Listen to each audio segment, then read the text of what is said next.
திண்டுக்கல் நாகல் நகரில் மத நல்லிணக்க இஃப்தார் நோன்பு திறக்கும் நிகழ்ச்சி நடைபெற்றது.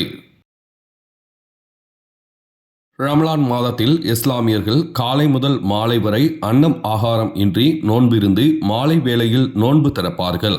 அதன் அடிப்படையில் திண்டுக்கல் நாகல் நகர் சிறுமலை செட் ரோட்டில் தமிழ்நாடு முஸ்லிம் முன்னேற்றக் கழகம் மற்றும் மனிதநேய மக்கள் கட்சி சார்பில் மத நல்லிணக்க இஃப்தார் நோன்பு திறக்கும் நிகழ்ச்சி கிழக்கு பகுதி தலைவர் யாசர் அராஃபாத் தலைமையில் நடைபெற்றது.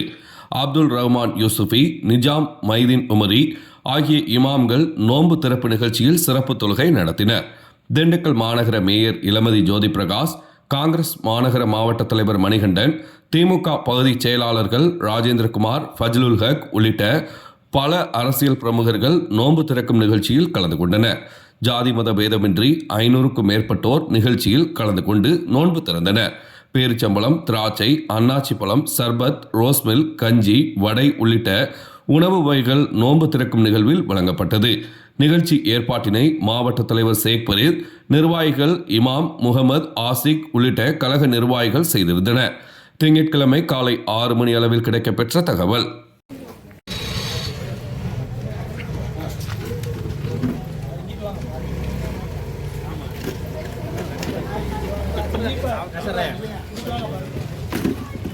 Hey.